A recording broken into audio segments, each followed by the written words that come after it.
The Marc Cox Show. Follow the show on Facebook. Facebook.com/The Marc Cox Show. Mr. Rose, you want to say anything to those accusers that's accusing you? You want to say anything to those accusers, the people that's accusing you of all these wrongdoings? It's not wrongdoings.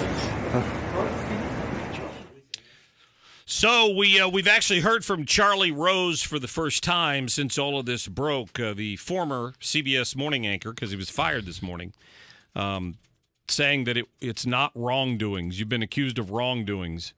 And he says it's not wrongdoings. So maybe he's sticking to his guns that he's sorry if he offended anybody, but he thought these were consensual situations. I mean, again, getting back to the age-old question that we brought up a minute ago, if a young lady agrees to go back to an older man's apartment, is she conceding something in going? It seems to be what his attitude is. Yeah. What you and I have pointed out is that we don't put people in that situation to begin with, right? Exactly. I couldn't envision inviting some intern at this radio station back to my house or my apartment. Yeah. It would just seem inappropriate on its face. And then having the need to take a shower while she's there. Yeah, no kidding. No kidding. By that's the way, least I forgot of to take a shower I need today. to take a shower now. Let me go hop in there now. While you're My getting bad. your resume out there, let me run upstairs and hop in the shower real quick. Yeah, that just borders on. Some of this stuff is just ridiculous. That's the bizarre thing out of all of it. Weinstein and him, the whole thing. I'm going to go take a shower and come back in a bathrobe thing. It's just the bizarre thing. Well, and if you read the article, all of the women, like it was a running joke at Charlie Rose's production company, because the one girl came back and told a friend, and she goes, "Oh, he tried that on you, huh?" So like they all knew about it according to the article. The old got to take a shower trick. Yeah, we've seen that one before. I didn't take any clothes to the bathroom with me. Let me just put on my robe. So why is his female executive producer not in more trouble? She was an enabler, almost. She was an enabler. Yeah. All these women came and complained to her, and her only comment was, "I really feel bad about that. I should have taken more responsibility to protect them." But she didn't. So somebody knew about it and didn't do anything. Because she's like, I got a Benz and a house payment to make. Well, there you go. Cox. I got a house in the Hamptons I'm trying to pay for here. That's why I'm not saying anything. Kids. Leave me alone, please. Leave me alone. Hey, Nathan, thanks for the call. What's on your mind? Yes, I thank you for taking my call. I'm yes, a nurse, male nurse, okay. Obviously. And I learned over 25 years ago to not put myself in compromising situations like this. I'm not sure where these guys have been. I mean, if I have a female patient, I don't do anything that's remotely compromising without someone else in the room, and preferably another female. Well, good. I mean, it's just they teach us that. I mean, it's I don't understand where these guys have been, but yeah, nobody does, I don't think. But yeah, Nathan, thank you. That's one profession where he makes a very good point there. Yeah. For caregivers, and if you're caring for somebody of the opposite sex, I'd hate to be like a male gynecologist or something, and during all of you'd have to have a nurse in the room. They ask you that. 5 or 6 yeah, people. they do. They do ask you that. Would you prefer? Because I just had an exam, and they said, "Would you like?" She said to me, "Would you like me to stay in here?" I said, whatever I said. And I'd have about 4 or 5 people in the room. Anymore.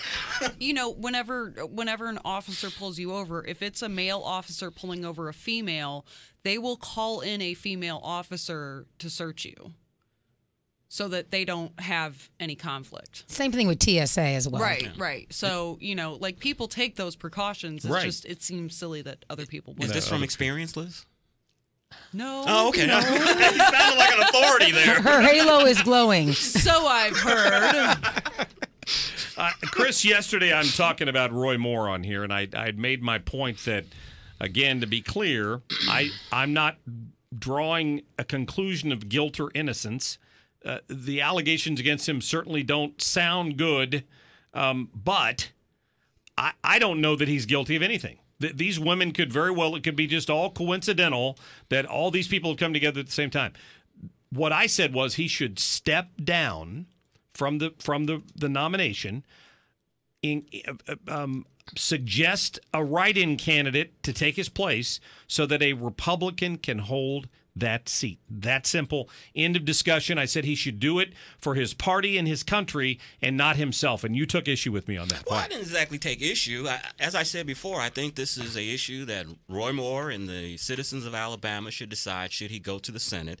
But in any kind of case like this, I always try to put myself in the same position. And I look at it, if I was Roy Moore. Wait, there's a 14-year-old girl on line 2 that wants to talk to you. That was a good one. If I was Roy Moore and I felt that I was 100% innocent and I was innocent, I'm going to fight for my reputation, man. And I don't care about the party. I don't care about America, whatever. I'm not going to quit. And then everybody's just in their mind going to think, oh, yeah, he must have been guilty of molesting a 14-year-old girl. I'm going to fight for my reputation, and whoever has a problem with it, sorry. That's just my personal view on it. I'm fighting for my reputation. So I'm not being critical here. Right. But you are.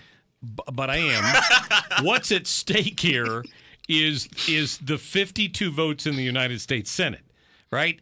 A very slim majority that has already foiled us when it comes to getting rid of this Obamacare madness.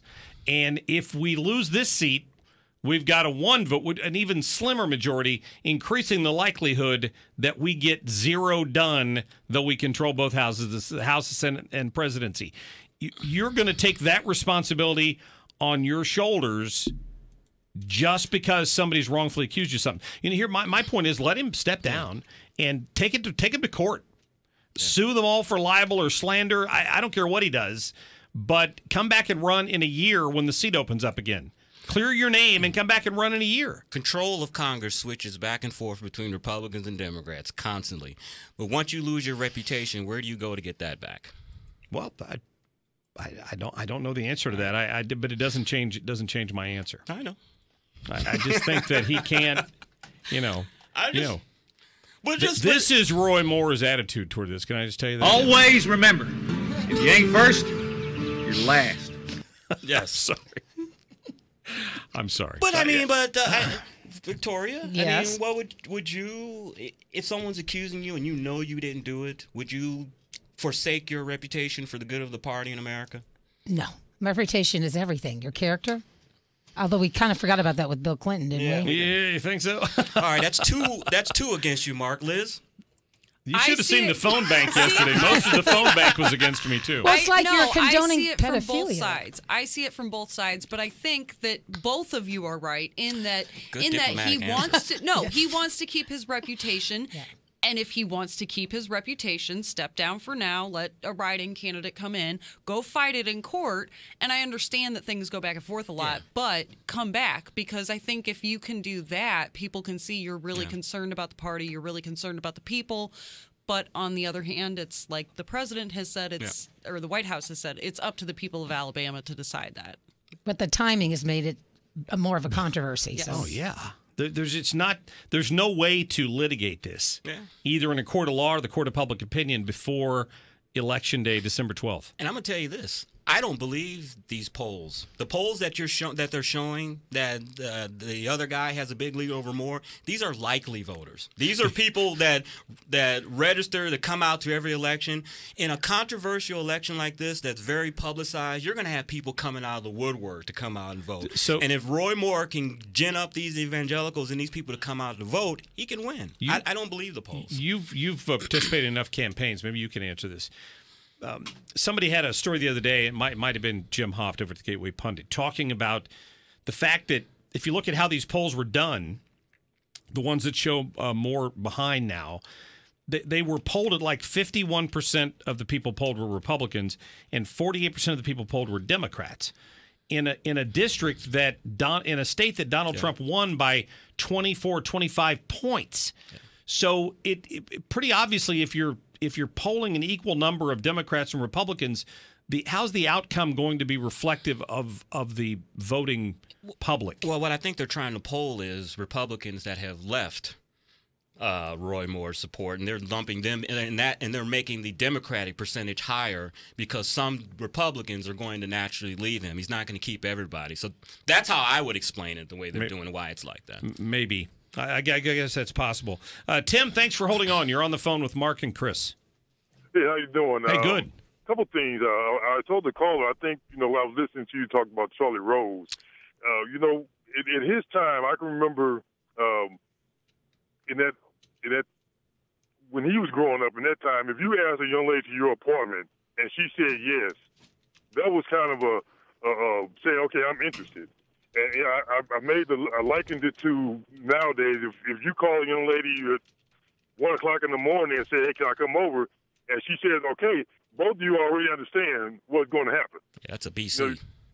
And so that's kind of how it sounded, like Charlie Rose is kind of saying that. Not that I necessarily believe him, but I'm just saying that there definitely seemed to be a cultural difference there. Yeah. I see your point, Tim. Thank you for making that. I guess I understand that there might have been a time in Charlie's life when that was the case, but in this case he would do initial interviews of interns for his program at his apartment. Yeah. And I know Tim. Tim's a great guy. The thing is, these women were coming over here under the pretense that this was going to help their careers and further their careers. Yeah. And you're a 20-year-old, 22-year-old woman. I mean, come on. You're going to do that. There's a lot of pressure on them. Absolutely. Before we go, can I wish my wife a 1-month happy anniversary? Oh, love you, Becky. Please do. Way to go. Congratulations, Chris and Becky. By the way, Chris is filling in Friday? Friday. All right. You coming in Monday? No, I will not be here. Okay, and Monday too. No, and Monday too. Awesome. Awesome. All right, buddy. Thanks. Thank you. Back with more in the next hour. Stick around. This hour of the Marc Cox Show brought to you by Naputi Wellness. NaputiWellnessCenter.com.